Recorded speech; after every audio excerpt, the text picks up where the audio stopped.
September 12, 2014, 7:45 a.m., Fontana, California. A distress call rang through the local police department. The voice on the line was trembling. An employee from Fitness Prime, a gym in the edge of town, was reporting a horrific discovery. In a panic, the caller stated they had found a dead body in the weight room. Within minutes, the first police officers arrived at the scene. They entered the building through the back door, which was strangely unlocked. Inside, amid scattered dumbbells and overturned weight equipment, they found the lifeless body of a young man. He was dressed in a gray hoodie, the hood pulled low over his face. His head was twisted at an unnatural angle, and near him, blood stained the rubber flooring.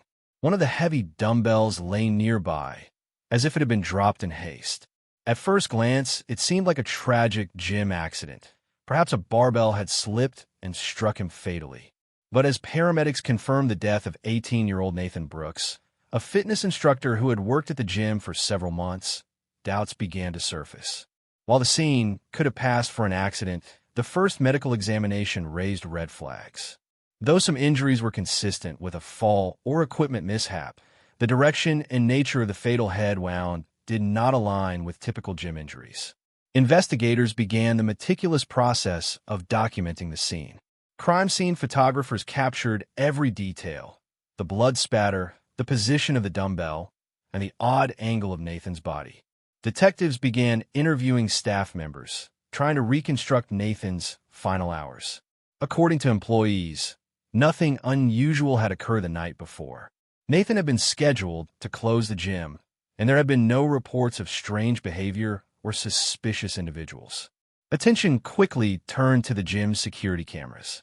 Reviewing the footage, officers saw Nathan closing up around 9:30 p.m. on September 11th. Throughout the day, several women had entered and exited the gym, but none appeared suspicious or unusual in their behavior. However, one detail stood out. A security camera positioned in the corner had been angled away from the weight room, almost as if someone had deliberately tampered with it. This discovery cast serious doubt on the accident theory. By mid-afternoon, the first forensic and paramedic reports began trickling in. Nathan's injuries were more complex than initially assumed. The trauma to his head and face didn't fully match what would be expected from an accidental gym incident. Investigators began to consider other possibilities. Perhaps there had been an altercation or even a deliberate attack. Oddly, there were no defensive wounds or obvious signs of struggle on Nathan's body, which only deepened the mystery. Investigators turned their focus to Nathan's phone records and recent messages. What they uncovered added another layer of complexity. Nathan had been in close contact with multiple women from his neighborhood. Text messages exchanged on the night of September 11th hinted at plans to meet one or more of them privately, possibly at the gym after hours. During a deeper forensic sweep, investigators found faint traces of blood on a nearby dumbbell. The pattern and residue suggested it could have been the murder weapon. However, there were no fingerprints. Someone had taken the time to clean it thoroughly. With that, the case took a darker turn. What once appeared to be a tragic accident was now pointing to something far more sinister. This was no simple accident.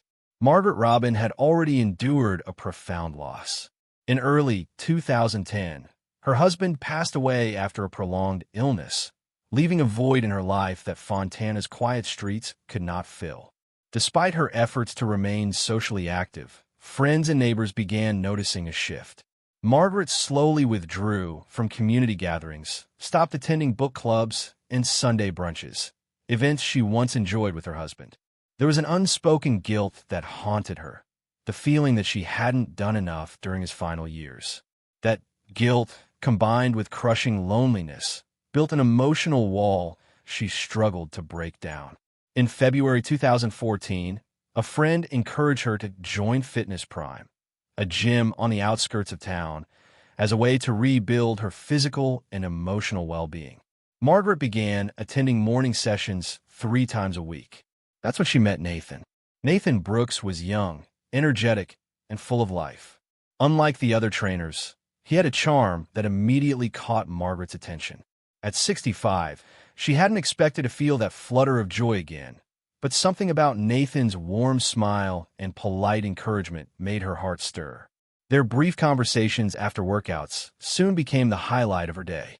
By April 2014, their interactions had grown into genuine, friendly chats. Margaret began to open up, sharing memories of her late husband, her loneliness, and the quiet sadness she carried. Nathan responded with kindness, always listening without judgment. In those small exchanges, Margaret felt seen, valued, and emotionally alive again. She began to rely on him, not just as a trainer, but as someone who reminded her she still mattered. By June, it became clear to Margaret that her connection with Nathan had grown deeper. She often caught herself daydreaming about what life might be like if Nathan were a part of it permanently. She even considered relocating closer to the gym to spend more time with him. Though she never confessed her feelings aloud, they festered beneath the surface, creating an emotional dependence that made her restless and anxious. But Margaret wasn't the only one drawn to Nathan. Barbara Whitman, 67, was Margaret's opposite in nearly every way. Bold, confident, and commanding, Barbara had lost her husband nearly a decade earlier, in 2005. Since then, she had become a self-made force in the community, running the family business with an iron grip. She was known for getting what she wanted and not taking no for an answer. Barbara joined Fitness Prime in January 2014 with the simple goal of staying fit. But the moment she laid eyes on Nathan, everything changed. She was immediately taken by his good looks and charisma. Unlike Margaret, Barbara didn't hesitate. Within weeks, she began complimenting Nathan and making her interest known through subtle, flirtatious remarks. Nathan, sensing her attention, responded playfully, adding fuel to the fire. By March, Barbara escalated her pursuit. She invited Nathan to upscale dinners and began lavishing him with expensive gifts, from designer clothes to high-end workout equipment. For Barbara, Nathan represented more than youthful attraction. He was a symbol of power and possession. She used her wealth and influence to keep him close, believing that material generosity would ensure loyalty. But behind Barbara's confident exterior lay a deep-rooted fear, the fear of rejection. As the weeks passed, her obsession grew. By June 2014, she became convinced Nathan was seeing someone else. That suspicion became her fixation. Determined to remain the center of his world, Barbara doubled down, smothering him with attention, gifts, and subtle manipulation. Her desperation began bordering on aggression. She would do anything to keep him by her side. Then there was Diane Reynolds. Diane, 62, was a completely different woman, quiet, gentle, and recently divorced after a 30-year marriage. Her husband, emotionally distant for years, had left her feeling invisible and undesired. The divorce shattered her identity. She felt abandoned, lost in a world where everyone else seemed to move on effortlessly. She joined Fitness Prime in the spring of 2014, hoping that a physical transformation might bring some emotional healing. What she didn't expect was Nathan. His kindness, his simple gestures of encouragement, those things meant more than he probably realized. For Diane, Nathan was a spark in the dark, a reminder that connection was still possible, even after years of emotional neglect. 3 women, 3 emotional storms. And at the center of them all, Nathan Brooks. She felt unwanted, discarded after decades of being taken for granted. Diane Reynolds, heartbroken from a 30-year marriage that had ended in divorce, found herself trapped in a fog of disappointment and loneliness. Her husband had grown emotionally distant in the final years of their relationship, leaving Diane to question her worth. In an effort to reclaim a sense of identity and rebuild not just her body but her emotional health, she turned to fitness. In March 2014, Diane joined Fitness Prime, the same gym that had become a quiet refuge for many others in Fontana. That's where she met Nathan Brooks. Unlike Barbara Whitman, who was bold and assertive, Diane was cautious, almost shy. But Nathan's warm demeanor, attentiveness, and gentle encouragement quickly made him a central figure in her routine. She never imagined a younger man would pay her any special attention. but Nathan did. And with each passing session, her emotional connection to him deepened. By May 2014, Diane had found unexpected solace in Nathan's presence. Their meetings, often quiet and private, scheduled when the gym was nearly empty, became the highlight of her week. He made her feel noticed again, and that simple act began to mean everything. Nathan became her lifeline, her single source of joy in a life that had grown dull and gray. Though Diane never expressed her feelings openly, a strong emotional dependency began to grow within her. By July, anxiety started to creep in. Diane couldn't shake the feeling that Nathan's attention was slipping away. She wasn't aware of his involvement with other women, but she could sense a shift, his eyes wandering, his words more distracted. The fear of losing him began to consume her. What she didn't know was that she wasn't alone. 3 women, Margaret Robin, Barbara Whitman, and Diane Reynolds, each unknowingly shared the same emotional attachment to Nathan Brooks. And each, in her own way, had become deeply entangled in a connection that felt more intimate, more meaningful than perhaps it ever was to Nathan. To Nathan, these relationships served multiple purposes. Though young, he had learned how to manipulate affection to his advantage. Margaret offered emotional support and nurturing care.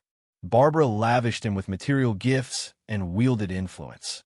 Diane provided quiet comfort, a sense of peace away from the world's noise. For Nathan, this triangle of relationships was a way to maintain his image, stroke his ego, and enjoy the perks each woman provided. He thought he had everything under control. With Margaret, he preferred their meetings in the evenings, when she was most emotionally open. They often dined at her house or took long walks through the park, where she would speak about her dreams and how Nathan had brought new meaning to her life.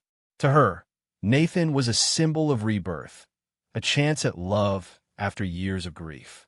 Barbara, on the other hand, preferred grand gestures. In June, she hosted a lavish dinner at her home in Nathan's honor, complete with champagne and candlelight. She gifted him a designer tracksuit and a luxury watch, convinced these tokens of wealth solidified her place in his life. But her growing possessiveness began to weigh on Nathan. She demanded more of his time, insisted on his attention, and constantly showered him with gifts. What once flattered him now felt suffocating. Diane arranged a meeting in an abandoned park on the outskirts of Fontana, secluded and away from watchful eyes. For her, it was special. She brought Nathan family photos and shared memories from her past, hoping to forge a deeper emotional connection. But Nathan, by this point, had begun to feel bored in her presence. He saw their encounters as purely physical and had no desire for deeper ties. By mid-June 2014, Nathan realized he had created a tangled web of lies. Juggling 3 women required constant deceit. He spent afternoons with Barbara, basked in Margaret's nurturing care in the evenings, and met with Diane late at night for quiet escapes. It was only a matter of time before everything began to unravel. Barbara was the first to grow suspicious. She noticed Nathan's texts had grown shorter, his calls more infrequent. Her jealousy burned beneath the surface. One evening, unable to bear the doubt any longer, she decided to show up at the gym unannounced, determined to catch him in a lie.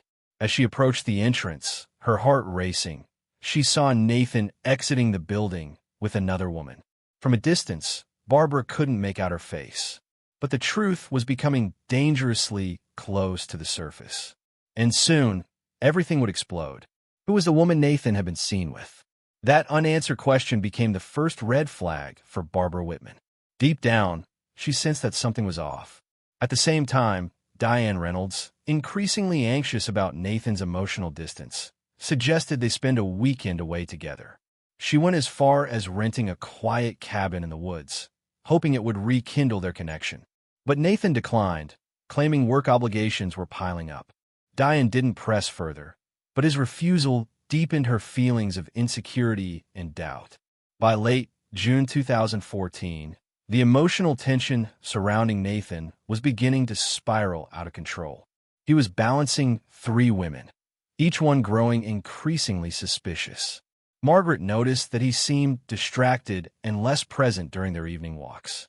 Barbara, ever demanding, intensified her efforts to secure his attention. Meanwhile, Diane remained hesitant to ask him direct questions, afraid that pressing too hard might push him away for good. Though none of the women yet knew the full truth, they all felt the shifting winds of betrayal. By early July, the situation was rapidly unraveling. Nathan, overly confident in his charm and ability to manipulate, didn't realize that the lies he'd carefully spun were forming a web that would soon entangle him. He continued to navigate the storm, unaware that past rivalries were beginning to surface. In the small town of Fontana, few remembered that Margaret Robin and Barbara Whitman had once been close friends. Back in the early 1990s, they worked together at a local charity, attended events side by side, and supported one another through life's difficult moments. But in 2001, their friendship ended abruptly.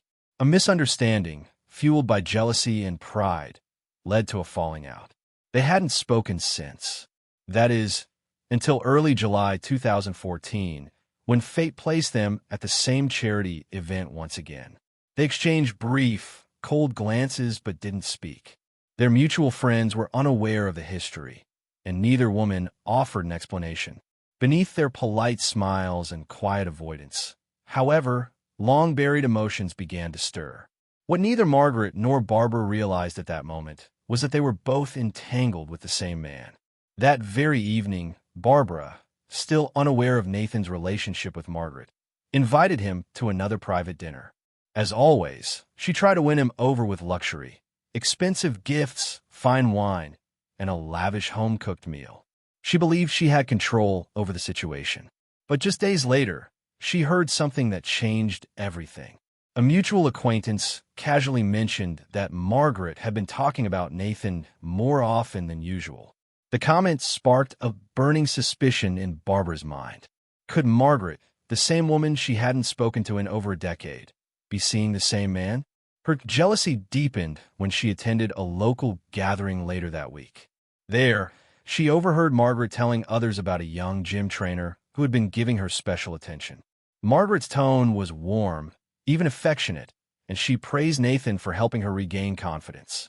Though Margaret never mentioned his name directly, Barbara's gut told her exactly who she was talking about.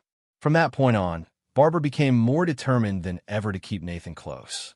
She scrutinized his every move, watching for signs of betrayal. Meanwhile, Nathan remained blissfully unaware of the history between the two women. He continued his double life. Mornings with Barbara, who provided wealth and power, and evenings with Margaret, who offered comfort and emotional care. Whenever Margaret noticed that Nathan seemed distant or irritable, she assumed he was just tired from work. The possibility of another woman never crossed her mind. Then, on July 22, 2014, another player entered the picture. Kevin Turner, a 24-year-old trainer at Fitness Prime, had long harbored feelings for Barbara.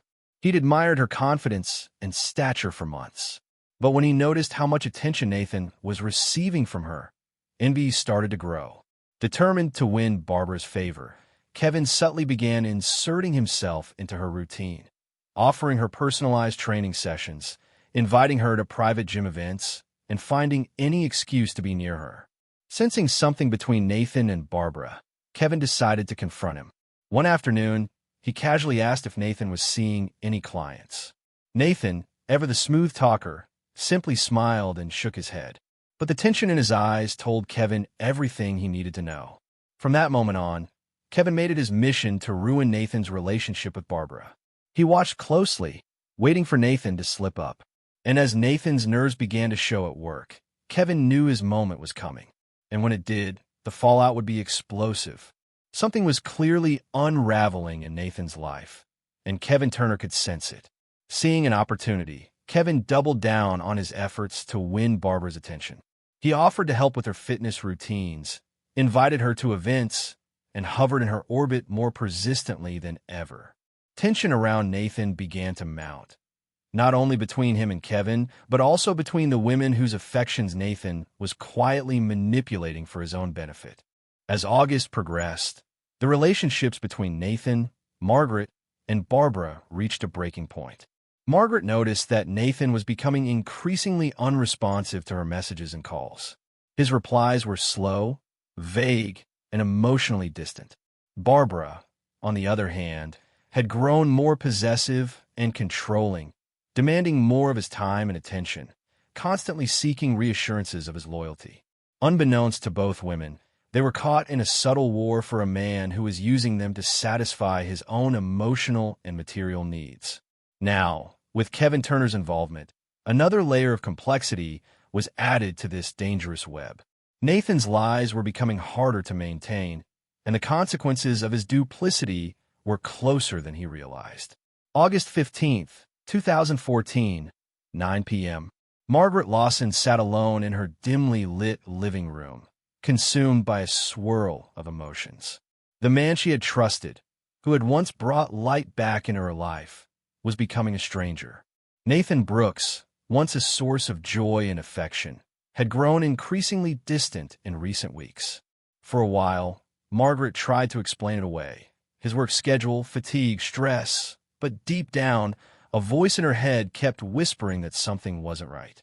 That night, her doubts became too loud to ignore. On impulse, she grabbed her car keys and drove to Fitness Prime, the gym where Nathan often stayed late to close and clean up. That night had been one of the few they had planned to meet. Yet Nathan had canceled last minute, citing urgent business. Margaret wasn't convinced. She needed to know the truth. She parked at the far end of the lot, out of sight, and kept her headlights off. The gym lights were still on, only heightening her suspicion. Her hands trembled slightly as she approached the glass door, which was left unlocked. As quietly as possible, she slipped inside and was immediately greeted by distant, muffled voices echoing from the training area. Her heart raced. Margaret crept down the hallway, her heels clicking softly on the polished floor. The gym was nearly deserted, and her footsteps echoed with eerie clarity. As she neared the main workout area, the voices grew louder and unmistakable. One of them was Nathan's. He was laughing. Then came another voice, a woman's. Margaret stopped in her tracks, her pulse pounding in her ears. She edged toward the corner and slowly peeked into the room. There he was. Nathan sat on a weight bench, holding a dumbbell, and standing next to him, smiling, relaxed, and all too familiar, was Barbara Whitman. Barbara, the same woman Margaret had once called a friend. The same woman she hadn't spoken to in over a decade after a bitter falling out. And now, that woman had her hand resting gently on Nathan's shoulder. Before Margaret could react, she saw something that shattered her world.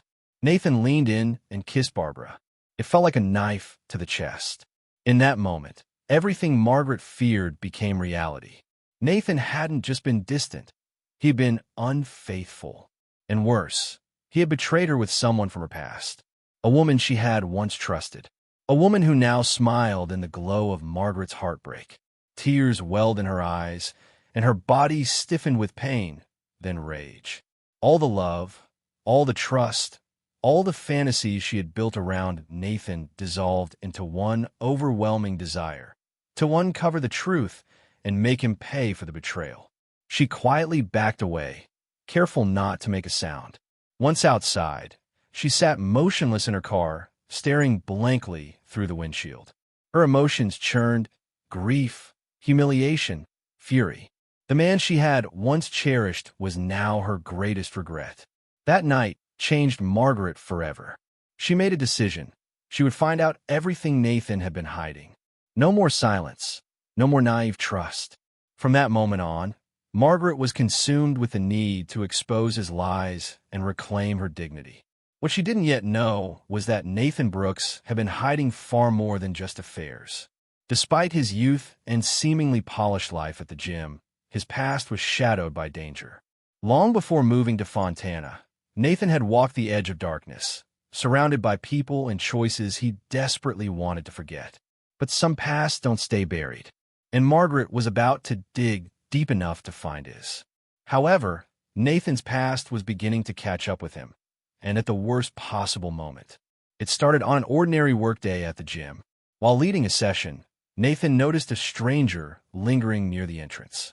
The man wasn't working out, nor did he look like a prospective client. Instead, he stood motionless, watching Nathan with an unnervingly cold stare.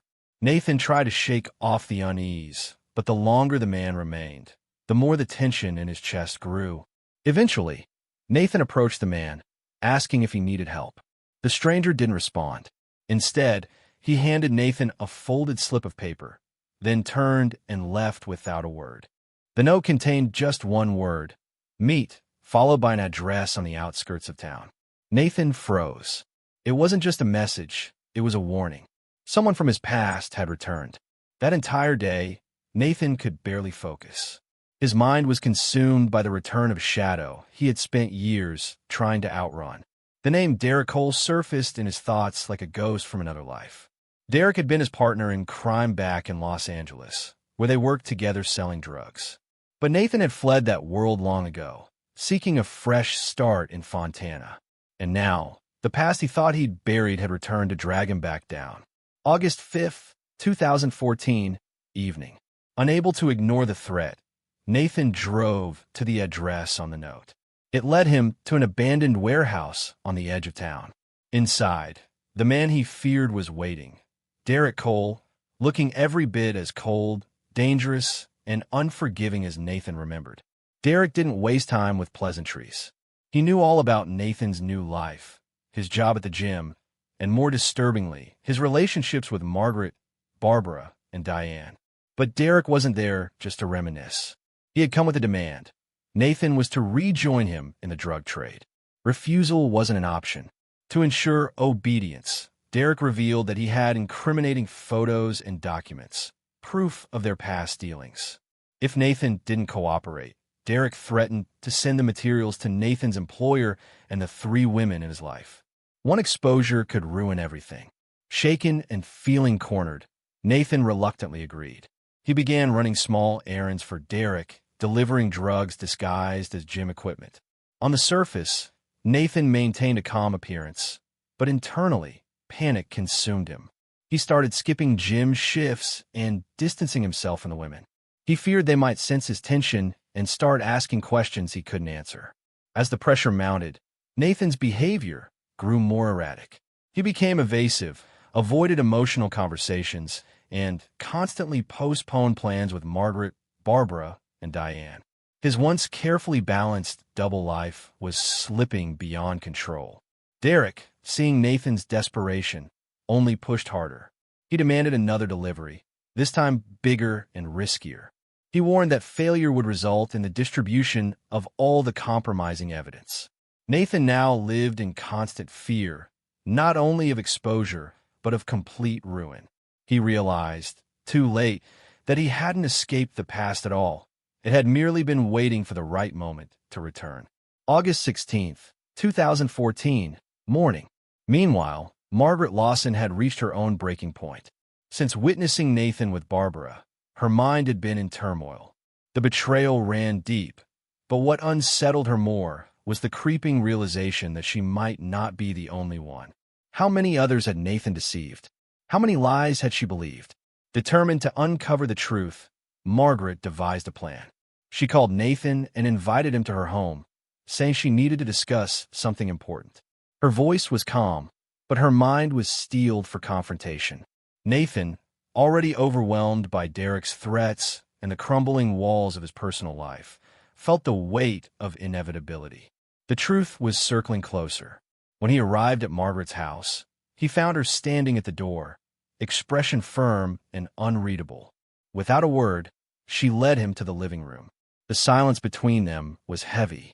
They sat across from one another, Margaret poised and composed, Nathan tense and guarded. Then she began. Her voice was soft, almost gentle, but her questions cut deep. They weren't shouted accusations. Instead, they were calm and deliberate, piercing through Nathan's defenses one by one. Each word exposed the cracks in his story. Each silence demanded a truth he wasn't ready to give. Nathan knew in that moment. His time was running out. Everything was closing in. But every word Nathan spoke that afternoon carried an underlying threat. Margaret sat across from him, her eyes burning with suspicion. She asked where he had been the previous night and why he'd been acting so strangely in recent weeks. Nathan tried to dodge the questions, throwing out vague answers and feigned confusion, but Margaret wasn't having it. She pushed harder, refusing to let him escape the conversation. Then the dam broke. Margaret admitted what she had seen, Nathan and Barbara together. She demanded an explanation, forcing him into a corner. Under mounting pressure, Nathan finally gave in. But what he confessed was colder than anything she had imagined. He told her that he had never truly felt anything for her. The relationship, he said bluntly, had been convenient, a source of pleasure and comfort, nothing more. He admitted that he had used her, just as he had used Barbara and Diane. None of it had meant anything to him. The words hit Margaret like a slap across the face. The man she had trusted with her heart now stood before her, unfeeling and unapologetic. Her pain twisted into rage.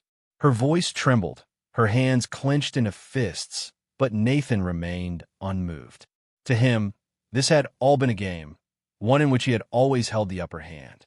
He stood to leave, but Margaret wasn't ready to let him walk away so easily. She blocked his path, hurling accusations at him, accusing him of treating her and the other women like disposable objects. Her voice rose, filled with years of bottled-up hurt and betrayal. She promised him that he wouldn't get away with what he'd done, that she wouldn't let him play with her life any longer. Nathan, unfazed, merely smirked. With chilling calmness, he told her he was no longer interested in their relationship and turned to leave. 1:15 p.m. While Margaret was reeling from the emotional wreckage of their confrontation, Barbara Whitman was spiraling into her own suspicions. Over the past few weeks, she had noticed unsettling changes in Nathan's behavior. He had started avoiding her, skipping meetings, and offering only curt replies to her texts. The man who once seemed captivated by her was now cold and distant. Barbara's instincts told her something was wrong, and now her fear was evolving into paranoia. She decided to take matters into her own hands. Later that afternoon, she drove to Fitness Prime, hoping to catch Nathan during one of his late-night shifts. Her thoughts raced as she replayed the gossip she'd overheard recently, snippets of conversation hinting that Nathan had been seen with another woman. At first, she dismissed it, but then she remembered spotting Nathan and Margaret together at a charity event months ago. Back then, she never saw Margaret as a threat. Now, it all began to make sense. 5 p.m. Nathan left Margaret's house believing, perhaps foolishly, that he still had control. But beneath his confident exterior, he felt the pressure mounting. His secrets were unraveling. His lies, once so carefully crafted, were becoming harder to maintain. He didn't know it yet, but each of the women in his life was preparing to make a move. And soon, the world he had so meticulously built would begin to collapse. September 12, 2014, 8 p.m. Margaret Lawson no longer recognized herself. The heartbreak, the humiliation, the endless questions, she had gone through it all. But now, she had made her decision. She wasn't looking for closure, or apologies, or explanations. She wanted something else. She wanted revenge. That evening, Margaret drove to Fitness Prime. She knew Nathan often stayed late to tidy up after closing, and she was certain he'd be there, alone. 8:15 p.m. She entered through the service door, which was often left unlocked. The gym was dimly lit, shadows dancing across the walls of the nearly empty space. The weight room glowed faintly at the far end, and Margaret's heart pounded in her chest like a drum. Every step she took sent tension surging through her muscles. Tonight, everything would change. She wasn't sure how far she was willing to go, but she knew she couldn't leave things the way they were. 8:30 p.m. Margaret crept toward the weight room, her breath caught in her throat. There he was. Nathan stood with his back to her, calmly racking dumbbells, completely unaware. He looked so relaxed, so at ease, as if nothing had ever happened. He had no idea she was behind him, watching, waiting. Margaret stopped just short of the entrance. Her legs felt heavy, her heart racing. This was her moment. Everything she had endured, all the lies, the betrayal, the pain, had led her here. and now it was time to act. But Margaret forced herself to step closer. Inside, she was boiling with rage. 8:35 p.m. She called Nathan's name. He turned toward her, clearly surprised by her sudden appearance. The smile he offered her was cold and artificial, laced with contempt. Margaret felt her heart seize in pain. And then, without hesitation, all the emotions she had suppressed for weeks came flooding out. She unleashed everything, accusing Nathan of betrayal, manipulation, and using her, Barbara, and Diane for selfish gain. Her voice trembled with fury, her words sharp and unrelenting. Nathan, however, remained disturbingly calm. He barely blinked. Instead, he simply smirked, as though the accusations amused him. 8:40 p.m. Nathan tried to brush it all off, dismissing Margaret's pain like it was nothing. He told her flatly that he had never taken their relationship seriously, that she had only ever been part of his game. He claimed he was a free man and owed no one anything. His words, cold and casual, shattered the last pieces of Margaret's heart. In that moment, something inside her snapped. She realized she could never undo the damage, never reclaim the version of herself she had lost because of him. Her hands began to tremble with rage. One thought surged through her mind. He had to pay. 8:45 p.m. Her eyes landed on a dumbbell Nathan had just set down. Without thinking, driven by a white-hot surge of fury, she grabbed it. Before Nathan could react, Margaret stepped forward and, in a sudden fit of rage, brought it down on his head. The metallic clang echoed through the gym. Nathan collapsed instantly. Blood began to pool beneath him, dark and still. He died almost immediately. 8:50 p.m. Margaret stood over his body, her chest heaving, her mind blank. A strange, disorienting wave of relief and horror washed over her. She couldn't fully grasp what she had done, but her thoughts were suddenly interrupted by the sound of the gym door opening. Diane Reynolds had arrived. Unaware of the nightmare that had just unfolded, she entered the gym expecting another late-night meeting with Nathan. But the moment she stepped inside, her eyes locked on the lifeless body sprawled on the floor, and on Margaret, standing nearby, still holding the bloody dumbbell. Diane froze, horror flooding her face as she realized what had happened. 8:55 p.m. Without a word, Diane turned and bolted. Her breath quickened. Panic overtook her. She had to get out. She didn't even stop to process the scene. Her only instinct was to run. Reaching her car, she fumbled for the keys and sped away, her thoughts spinning out of control. Back inside, Margaret stood motionless, still gripping the dumbbell. She knew she had almost no time left. Dropping the weight with a heavy thud, she began to think. She needed help. She couldn't do this alone. 9 p.m. Her mind raced. Then a name surfaced, Barbara. She knew Barbara had been just as hurt by Nathan. Maybe, just maybe, she would understand. She picked up the phone, her fingers trembling, and called. When Barbara answered, Margaret spoke frantically, explaining what had happened and begging her to come to the gym immediately. 9:15 p.m. Barbara Whitman didn't hesitate. She knew this moment would change everything. Minutes later, she arrived at Fitness Prime. The sight that greeted her was harrowing. Nathan lay dead in a pool of blood, and Margaret stood nearby, pale and shaking. Both women knew their lives would never be the same. Margaret quickly recounted what had happened and explained that Diane had unexpectedly witnessed everything. Barbara, always quick to think strategically, realized the danger. If the police got involved, they were finished. But maybe, just maybe, there was a way out. 9:35 p.m. Barbara took charge. They needed a plan.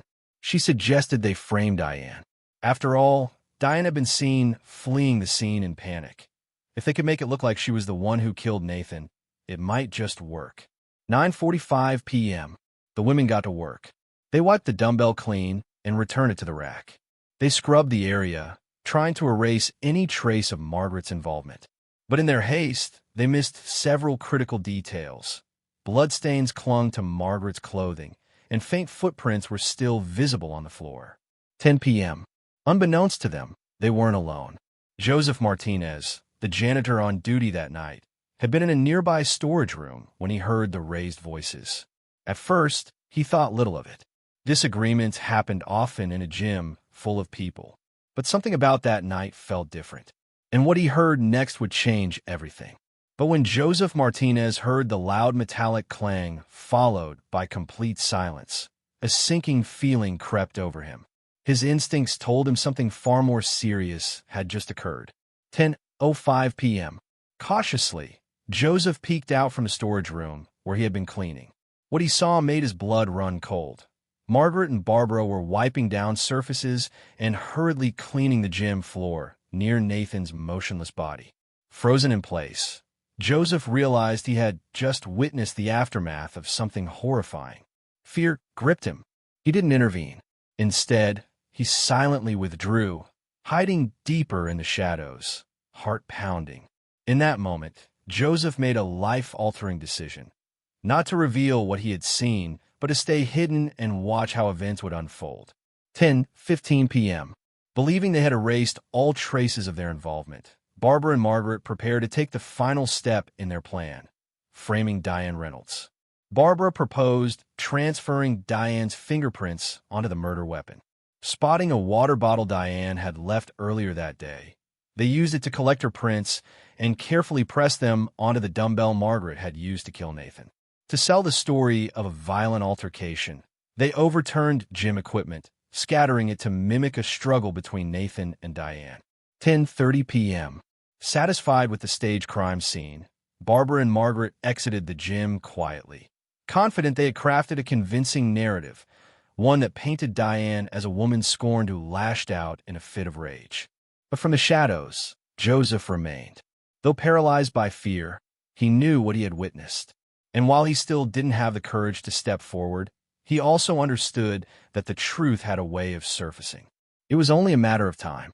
September 13th, 2014 morning. The following morning, Nathan Brooks's body was discovered by gym staff, and police were immediately called to the scene. At first glance, it appeared that a physical altercation had taken place. Officers began gathering evidence, but quickly noticed inconsistencies. The scene looked staged, too deliberate. The dumbbell, supposedly used in the struggle, had fingerprints that seemed oddly clean. Investigators sensed something wasn't right. September 14th, 2014. Joseph began to feel the weight of the secret he carried. He knew the truth could change everything, but fear of being implicated kept him silent. He was convinced that Margaret and Barbara would go to any length to protect themselves. But how long could he remain hidden? September 15th, 2014. As investigators continued combing through the evidence, more inconsistencies emerged. Boot prints left on the gym floor did not match Nathan's or Diane's shoe sizes. Blood stains, initially overlooked, were found on a piece of Margaret's clothing that had been hastily discarded. These details began to dismantle the carefully staged scene. The mounting pressure finally pushed Joseph to act. He made his first move, anonymously tipping off the police. His message was short but powerful. There had been more people at the gym that night than the police realized. This anonymous statement marked a turning point. Joseph was now a silent but critical piece of the investigation, and his knowledge could unravel everything Margaret and Barbara had tried to bury. September 13th, 2014, 7 a.m. Detectives from the Fontana Police Department arrived at Fitness Prime shortly after staff reported finding Nathan's body. The initial theory, an accident involving gym equipment, seemed plausible. But detectives were quick to notice troubling signs. Blood spatter patterns, misplaced equipment, and an overall unnatural arrangement of the scene hinted at foul play. They knew this was no accident. 9 a.m. Police began conducting witness interviews. Diane Reynolds was quickly identified as a key person of interest and brought in for questioning. She appeared shaken and overwhelmed. Her statements were inconsistent, and detectives noted her anxious demeanor. Diane admitted to being at the gym that night, but claimed she fled after stumbling upon Nathan's body. She denied any involvement in his death. Still, her confession, combined with her fingerprints on the dumbbell, cast her as the prime suspect. 1 p.m. Police turned to the gym's security footage. They began reviewing surveillance video from the building and nearby streets. However, one camera, the one pointed at the main workout area, had been deliberately disabled. Investigators quickly flagged this as suspicious. Someone had tampered with the camera. Someone had planned this. And now, with the anonymous tip and mounting evidence, the cracks in the cover-up had begun to show. But while the main gym cameras had been tampered with, the ones in the parking lot were still functioning. September 15, 2014, 10 a.m. Detectives reviewing the surveillance footage made a crucial discovery.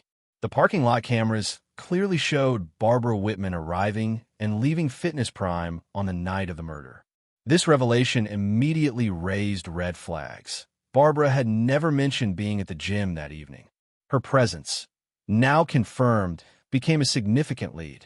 Investigators decided it was time to bring her in for questioning. 11:30 a.m. Under pressure, Barbara arrived at the police station. At first, her statements were firm and self-assured. She denied being at the gym that night, insisting she had spent the evening at home. But when detectives presented the parking lot footage, her composure wavered. Struggling to maintain her story, she shifted tactics, saying she had only stopped by briefly to check on the gym, but left when she didn't see Nathan. September 16, 2014, 2 p.m. The case took a dramatic turn when Joseph Martinez, the janitor on duty the night of the murder, was brought in for a formal interview. Initially paralyzed by fear, Joseph had kept silent, but his conscience was weighing heavily on him. He realized he could no longer keep the truth to himself. During questioning, Joseph revealed that he had overheard an intense argument between Nathan and two women. Though he hadn't seen the confrontation, he had heard enough to understand that what happened wasn't accidental. His testimony added a critical layer to the investigation and helped shift its direction. September 17, 2014, 9 a.m. The forensic results confirmed what investigators had begun to suspect. The blood found on Margaret Lawson's clothing matched Nathan Brooks's DNA. It was a detail both Margaret and Barbara had overlooked in their panicked attempt to flee the scene.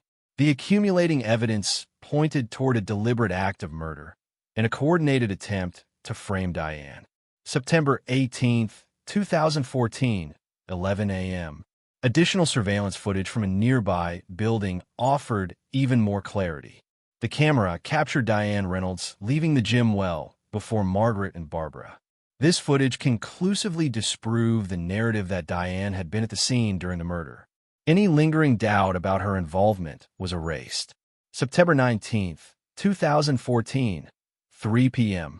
Inconsistent statements, fingerprints on the dumbbell, and now multiple angles of surveillance footage gave detectives enough to move forward.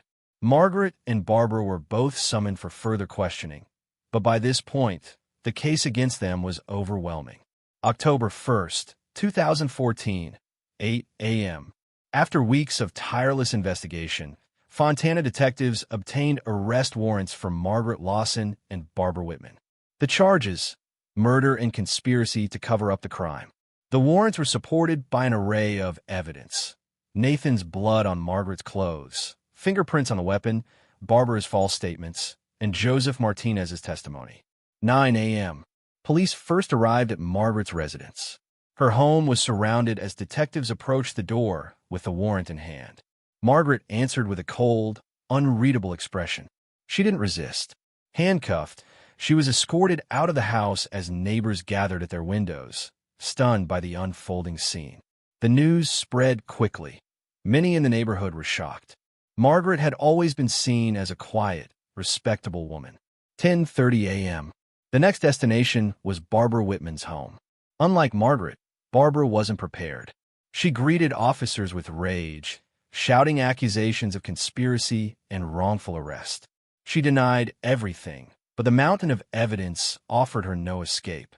Despite her loud protests and resistance, officers placed her in handcuffs. Her angry screams echoed through the street, drawing attention from stunned bystanders. 11 a.m. Both women were taken to the police station to be formally charged. Detectives laid out the evidence gathered over the previous weeks, piece by piece. Margaret tried to maintain her composure, but the gravity of her situation was undeniable. Justice, long delayed, was finally closing in. While Barbara continued to deny any involvement in the murder, she placed the blame squarely on Margaret, accusing her of orchestrating everything and then trying to frame her. In response, Margaret pointed fingers right back at Barbara. The two women, once united by secrecy, had now turned on each other, each desperately attempting to shift responsibility. October 2nd, 2014, 10 a.m. The first court hearing for Margaret Lawson and Barbara Whitman commenced. The prosecution opened with a compelling presentation of initial evidence. Surveillance footage capturing both women near the gym on the night of the murder, blood traces matching Nathan Brooks found on Margaret's clothing, fingerprints on the murder weapon, and the powerful testimony of Joseph Martinez, the janitor who overheard the fatal argument between Nathan and the two women. These elements laid the foundation for a strong case against the accused. October 5th, 2014. News of the murder exploded across local media outlets. The story shocked the city of Fontana. Two elderly women entangled in the brutal murder of a young, charismatic fitness trainer. It became an instant media sensation. Journalists began constructing their own narratives, diving into the tangled relationships between Nathan, Margaret, Barbara, and Diane. As speculation spread, so did the rumors, turning the case into a whirlwind of scandal and intrigue. October 7th, 2014. Meanwhile, although Diane Reynolds had been officially cleared of any involvement, public opinion told a different story. Her name had already been dragged into the case, and whispers filled the neighborhood. People gossiped about her alleged relationship with Nathan, questioning her innocence despite the facts. The scandal destroyed her personal life. She lost friends, her social circle crumbled, and her once respected reputation was now tainted. Even though she remained legally innocent, Diane could no longer walk the streets of Fontana without being met with stares and judgment. Her life had been permanently altered. October 10th, 2014, 9 a.m. Margaret and Barbara were formally charged with the murder of Nathan Brooks and the attempted framing of Diane Reynolds. Investigators had uncovered enough to confirm their involvement, not just in the killing, but in the calculated attempt to shift blame onto an innocent woman. Both were held in custody while their legal teams began building their defense. November 10th, 2014, 9 a.m. The trial of Margaret Lawson and Barbara Whitman began at the San Bernardino County Courthouse. The courtroom was packed, filled with journalists, neighbors, and curious residents, all eager to witness the dramatic case unfold. Leading the prosecution was David Holden, a seasoned attorney known for his powerful emotional appeals. 10:30 a.m. In his opening statement, Holden painted Nathan as a vibrant young man whose life was tragically cut short by jealousy and obsession. He argued that Margaret, driven by emotional betrayal and personal devastation, had killed Nathan in a fit of rage. Barbara, he claimed, helped cover up the crime, not out of loyalty, but out of fear of exposure, scandal, and personal ruin. Holden emphasized the deliberate nature of their actions, arguing that the attempts to frame Diane showed not impulse, but cold and calculated planning. November 12th, 2014, 11 a.m. Key evidence was presented in court. Surveillance footage showing both women at the gym, fingerprints on the dumbbell used in the murder, and forensic confirmation that the blood on Margaret's clothes belonged to Nathan. These physical details were reinforced by the emotional testimony of Joseph Martinez. The janitor recalled the heated argument and confirmed seeing Margaret and Barbara at the gym on the night of the killing. His statements carried significant emotional weight and deeply influenced the jury. November 14th, 2014, 10 a.m. The defense took the floor. Margaret's attorney, Stephen Lewis, appealed for sympathy. He described Margaret as a deeply wounded woman, emotionally shattered by Nathan's betrayal. He painted Nathan as a manipulative figure who preyed on vulnerable older women, exploiting their need for affection and validation. Lewis argued that the killing was not premeditated, but the result of an emotional collapse, born out of years of loneliness and pain. November 17th, 2014, 2 p.m.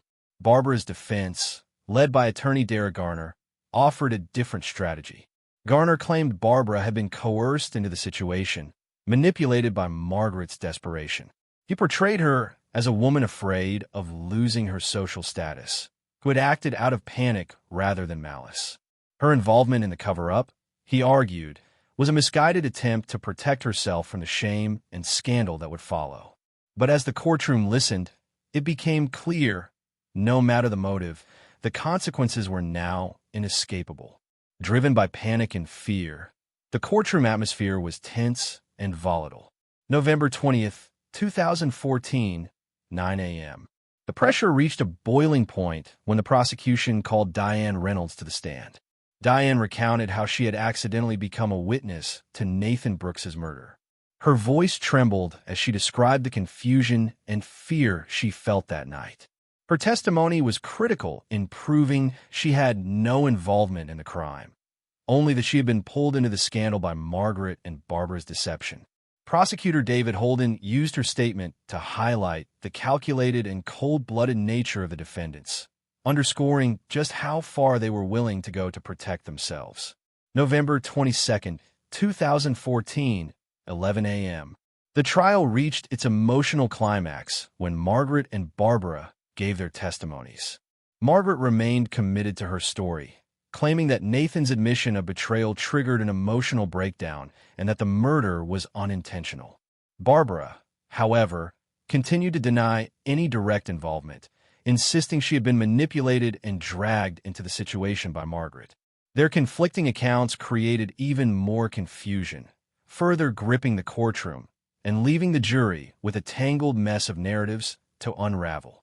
November 26, 2014, 3 p.m. With the trial nearing its conclusion, the attorneys delivered their final arguments. Prosecutor Holden once again appealed to the emotions of the jury. He portrayed Nathan as a vibrant young man whose life was stolen by two women overwhelmed by jealousy and emotional instability. He emphasized the deliberate choices made after the crime, the cover-up, the manipulation, the attempt to frame an innocent woman. The defense teams held firm in their argument that the crime was a tragic result of mental and emotional collapse, not a calculated murder. November 30th, 2014, 2 p.m. The jury retired to deliberate, tasked with making sense of months of emotional testimony, forensic evidence, and conflicting stories. March 5th, 2015, 10 a.m. After a lengthy and emotional trial, the verdict was finally announced. Margaret Lawson was found guilty of second-degree murder, meaning the jury believed her actions were intentional but not premeditated. Barbara Whitman was found guilty of conspiracy to cover up the murder. The evidence clearly showed she played an active role in staging the crime and attempting to frame Diane Reynolds. March 12, 2015, 11 a.m. Sentencing followed quickly. Margaret received 25 years in prison, with no possibility of parole for the first 15. She stood silently as the sentence was read, her face emotionless as it had been throughout the trial. But for a fleeting moment, a crack in her composure appeared, a brief flicker of vulnerability, noticed only by a few in the courtroom. Barbara was sentenced to 10 years for her role in the conspiracy. Though her defense argued she acted under pressure from Margaret and out of fear of scandal, the court found that her involvement had been deliberate. As the sentence was read, Barbara kept her eyes on the floor, fully aware that the life she had built was now in ruins. March 14, 2015. The verdict rocked Fontana to its core. The small, tight-knit town found itself divided. Some residents viewed Margaret with a degree of sympathy, seeing her as a woman manipulated and emotionally broken by Nathan. Others condemned her cold-heartedness and the brutality of her actions. March 18, 2015. Though legally cleared, Diane Reynolds would never escape the social fallout. Her name had been dragged through the mud, her reputation irreparably damaged. Unable to reclaim her former life, she sold her home and left Fontana in hopes of a fresh start. But the shadow of the scandal followed her. Emotionally, she was never the same. Her life had been split into two distinct parts, before the murder and after. Though she wasn't guilty, her mind wouldn't let her forget. She tried to justify her actions, but her thoughts often circled back to one haunting idea. Her life could have been different if she had made other choices. As the years passed behind bars, Margaret sank deeper into reflection. She replayed her mistakes, knowing there was no path back to who she once was. Barbara Whitman also changed during her time in prison. The rage and sense of control that once defined her were gone. Behind bars, she could no longer manipulate those around her. Forced to face her own fears and emotional emptiness, she began studying psychology in an attempt to understand herself. She wrote several letters to Diane, trying to explain her actions and seek forgiveness, but received no reply. Diane Reynolds, now living in another city, struggled to rebuild her life. She was never able to fully recover from the trauma. Post-traumatic stress haunted her, especially the image of Nathan's lifeless body on the gym floor. Her attempts to move on only led to deeper isolation. She trusted no one. Everyone felt like a potential threat. Fontana, summer 2015. The town tried to forget the scandal, but the memories endured. Those who had known Nathan, Margaret, and Barbara could never look at them, or each other, the same way again.